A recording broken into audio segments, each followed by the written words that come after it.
The succession crisis of England, the White Ship disaster, and its aftermath.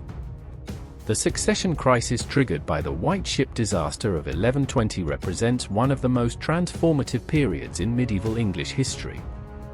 This era of tragedy, political upheaval, and protracted civil war reshaped the monarchy and altered the governance of the realm. By examining its origins, the roles of its key players, and its enduring legacy, we gain insights into the complexities of medieval kingship and the fragility of political stability. The White Ship disaster, a dynastic catastrophe. The White Ship disaster, which occurred on the night of November 25, 1120, was a calamity with far-reaching consequences. Chroniclers such as Orderic Vitalis and William of Malmesbury provide vivid accounts of the ship's tragic voyage. The vessel, carrying over 300 passengers, including members of the Anglo-Norman elite, struck a submerged rock off the coast of Barfleur, Normandy, and sank in the icy waters of the English Channel. Among the passengers was William Adelin, the sole legitimate son of King Henry I of England and Queen Matilda of Scotland. His death marked the collapse of Henry's carefully constructed dynastic plans. The importance of William Adelin's role. William Adelin had been groomed from birth to inherit his father's dual kingdom, which included England and Normandy. His father, Henry I, had devoted considerable effort to securing the realm and stabilizing relations with neighboring powers. William's engagement to Matilda of Anjou, the daughter of Count Fulk V of Anjou, was a critical element of this strategy. The marriage aimed to neutralize Angevin threats to Norman borders and solidify alliances in northern France. William was not only the focal point of Henry's dynastic aspirations, but also represented a unifying figure for the Anglo-Norman nobility. His upbringing at court included rigorous training in administration and martial prowess, ensuring that he would have been a capable ruler. Chroniclers note his charisma and promise, attributes that further deepened the loss felt by his contemporaries. His role as a unifier of the Anglo-Norman elite was vital in a realm still grappling with its Norman conquest identity. The White Ship disaster abruptly ended these plans. As the sole legitimate heir, William's death left a void in the line of succession, plunging the Anglo-Norman kingdom into uncertainty. The chronicles emphasize the immediate shock of the event. Orderic Vitalis notes that the drunkenness of the crew contributed to the disaster, while William of Malmesbury describes the profound grief of King Henry, who never smiled again, after the news of his son's death. Political ramifications of the disaster. The sinking of the White Ship also claimed the lives of numerous nobles, including members of prominent Anglo-Norman families. This loss of elite leadership created power vacuums that would exacerbate the instability of the subsequent years.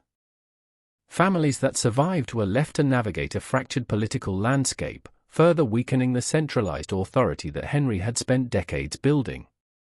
Moreover, the tragedy exposed the vulnerabilities inherent in dynastic politics. Succession planning, often reliant on a single male heir, was fraught with risks. The absence of contingency plans for such disasters underscored the fragile nature of medieval monarchies, where the death of an heir could precipitate crises that destabilized entire realms. Notably, the disaster also led to increased scrutiny of naval safety and the reliability of transportation infrastructure in the Anglo-Norman domain. The political fallout extended to international relations. The death of William Adelin disrupted alliances forged through his betrothal to Matilda of Anjou, straining Anglo-Norman relations with the House of Anjou. This rupture set the stage for decades of territorial and dynastic conflict, culminating in the Angevin Plantagenet ascendancy later in the century. The loss of William also reignited debates about the nature of kingship and succession within Norman and English traditions. Henry I faced mounting pressure to address these issues, as barons sought security amidst growing uncertainty. This unprecedented event highlighted the precariousness of Norman rule, a relatively recent establishment in England following the conquest of 1066. The struggle to establish a female heir, Matilda's challenge. With the death of William Adelin, Henry I faced a dire challenge, securing the succession. In an unprecedented move, he named his daughter, Matilda, as his heir. This decision reflected Henry's determination to preserve his dynasty but also revealed the limitations of medieval inheritance practices, which were steeped in patriarchal norms. Matilda's qualifications and early life. Matilda, born in 1102, was no ordinary woman of her time. As the wife of Holy Roman Emperor Henry V, she had gained invaluable political experience in one of Europe's most powerful courts. During her tenure as empress, Matilda learned the intricacies of governance, diplomacy, and military strategy. Following her husband's death in 1125, she returned to her father's court, where Henry I recognized her potential as a ruler. Chroniclers like John of Worcester describe her as intelligent and resolute, qualities that would define her later struggles. Matilda's return to England was accompanied by her elevation to a position of prominence within Henry's court. She was entrusted with managing key aspects of the royal administration, a role that further underscored her suitability for rule. Her experiences in the Holy Roman Empire also provided her with a broader perspective on the challenges of governance, making her one of the most politically astute figures of her era. She represented a bridge between Anglo-Norman and European traditions, which proved both an asset and a liability in her eventual claim to the throne.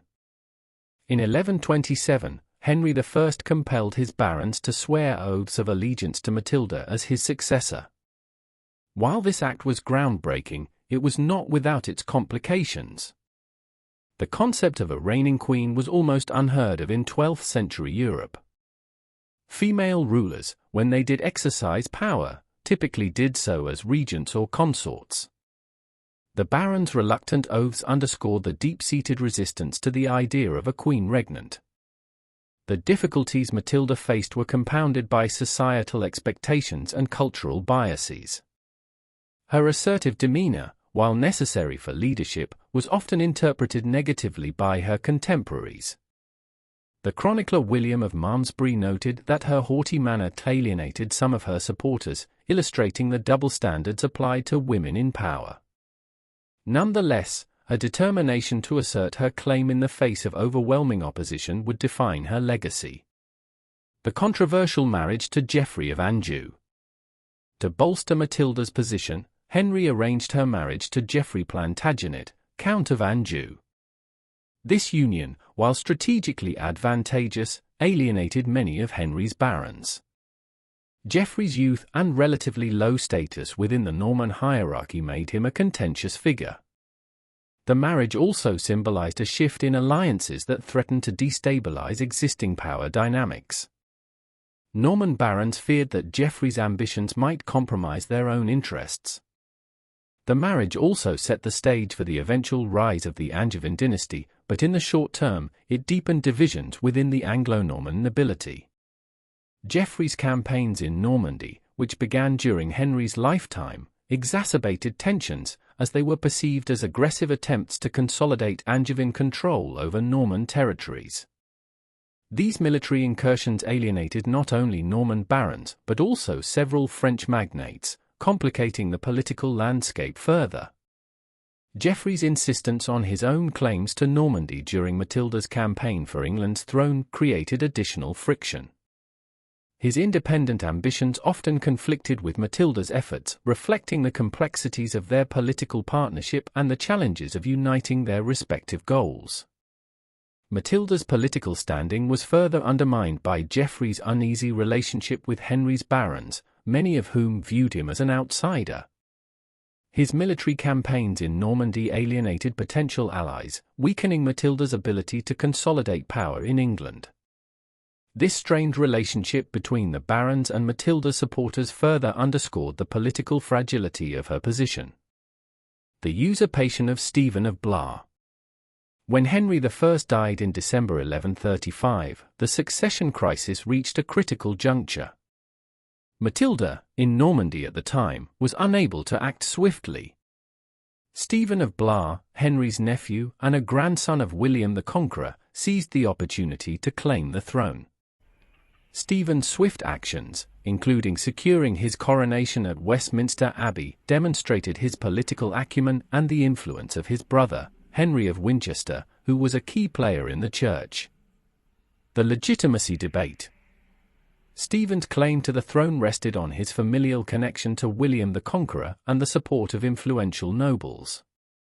However, his coronation violated the oaths of fealty sworn to Matilda. This breach of feudal loyalty sparked controversy and laid the groundwork for the ensuing conflict. The chroniclers offer contrasting views of Stephen's actions. William of Malmesbury criticizes Stephen for his opportunism, while the jester Stephanie, a chronicle sympathetic to his cause, portrays him as a stabilizing force during a time of uncertainty. The divided historiography reflects the polarized nature of Stephen's reign. Early challenges of Stephen's reign. Initially, Stephen's reign appeared promising.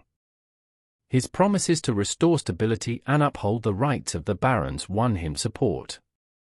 However, his inability to enforce royal authority soon undermined his position. Chroniclers describe his generosity and charm but also criticize his lack of decisiveness, which allowed local lords to assert their autonomy. Stephen's reign was further complicated by external threats. The Scottish invasion of northern England in 1138 and Geoffrey of Anjou's campaigns in Normandy stretched his resources thin, forcing him to rely heavily on his barons.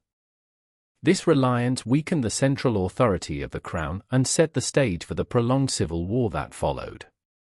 Additionally, Stephen's imprisonment of the powerful Earl of Gloucester, a key ally of Matilda, further inflamed tensions, leading to more open conflict.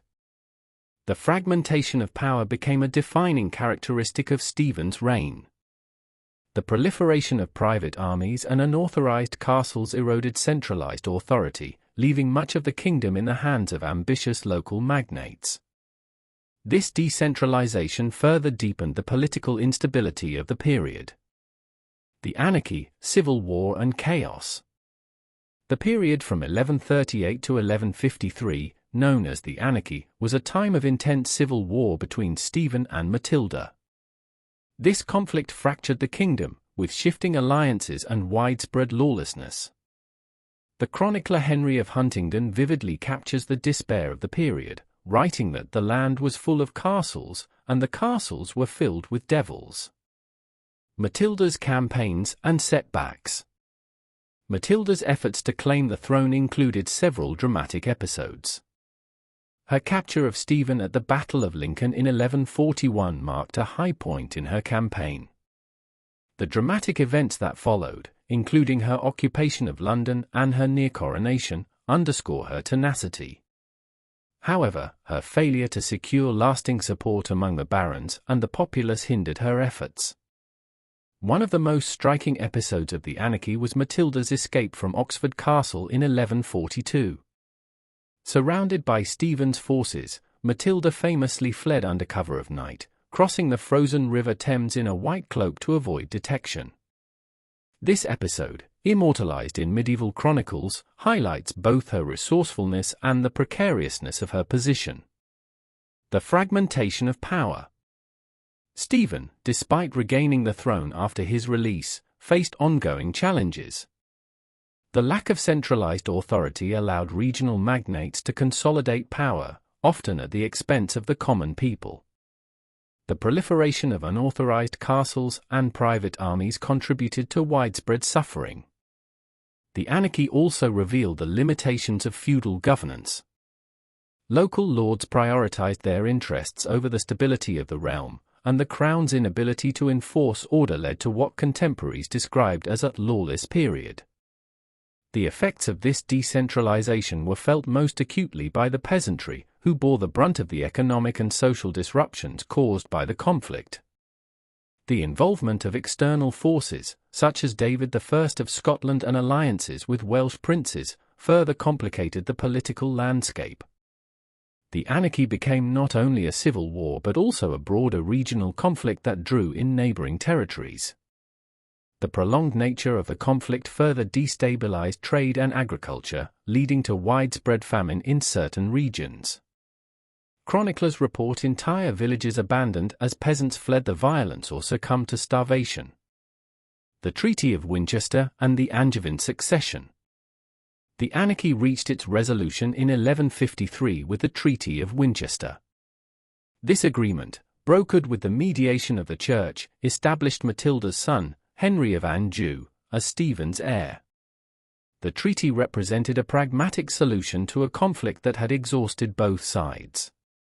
The rise of Henry II. When Stephen died in 1154, Henry ascended the throne as Henry II, marking the beginning of the Angevin dynasty. Henry's reign brought stability to England and laid the groundwork for a more centralized monarchy. His legal and administrative reforms, including the development of common law, had a lasting impact on English governance. Henry's accession also symbolized the resolution of the Norman-Angevin conflict. His marriage to Eleanor of Aquitaine further expanded his territorial holdings, creating an empire that stretched from Scotland to the Pyrenees. This consolidation of power marked the end of the fragmentation that had characterized Stephen's reign. Additionally, Henry's youthful energy and administrative prowess allowed him to reassert royal authority over unruly barons. Henry's reign also marked a shift in the relationship between the monarchy and the Church. His conflicts with Thomas Becket over ecclesiastical authority highlighted the enduring tensions between secular and spiritual power, a theme that would resonate throughout the medieval period. Legacy and historical significance. The events of the 12th century reveal the fragility of medieval monarchies and the challenges of maintaining legitimacy. The White Ship disaster serves as a stark reminder of the vulnerabilities inherent in dynastic politics. The anarchy, with its devastating effects on the kingdom, underscores the importance of strong leadership and effective governance. Matilda's struggle highlighted the limitations placed on women in medieval society and the structural barriers to female rule. While she did not achieve the crown, her efforts set a precedent for future queens, such as Mary I and Elizabeth I, who would reign in their own right centuries later. Matilda's role as the mother of the Angevin dynasty secured her place in history as a foundational figure in the rise of one of Europe's most influential royal houses. The Treaty of Winchester stands as a testament to the power of compromise in resolving entrenched conflicts. By prioritizing the kingdom's stability over personal ambition, both Matilda and Stephen ensured a smoother transition of power to Henry II. This resolution marked a turning point in English history, ushering in an era of relative peace and administrative reform under Angevin rule. The Angevin dynasty, beginning with Henry II, transformed England's legal and political systems. The development of common law, the establishment of itinerant justices, and the strengthening of royal finances laid the groundwork for the centralized state that would emerge in the later Middle Ages. These reforms can be traced back to the lessons learned during the turbulent years of the anarchy. Moreover, the events of this period underscored the interconnectedness of European politics. The alliances, rivalries, and territorial disputes that played out during the succession crisis had repercussions across France, Scotland, and the Holy Roman Empire. The integration of England into this broader European framework during the Angevin period elevated its significance on the continental stage. The succession crisis of the 12th century also left a lasting cultural impact. The chronicles of this period, written by figures such as Henry of Huntingdon and William of Malmesbury, offer some of the richest accounts of medieval political life, shedding light on the complexities of feudal rule, dynastic ambition, and the human cost of conflict. These works remain invaluable resources for understanding the challenges of medieval governance and the evolution of the English state. Conclusion. The succession crisis of the 12th century was a transformative period that reshaped England's political and social landscape. Through a combination of tragedy, ambition, and resilience, the events surrounding the White Ship disaster and the anarchy offer enduring lessons about the complexities of power and the human dimensions of history. By examining this period, we gain a deeper appreciation for the fragile balance between stability and chaos in medieval governance, as well as the enduring impact of individual agency in shaping the course of history. Thanks for listening. Like, comment, and subscribe to Medieval Chronicles 1066 for more explorations in medieval history. Stay curious.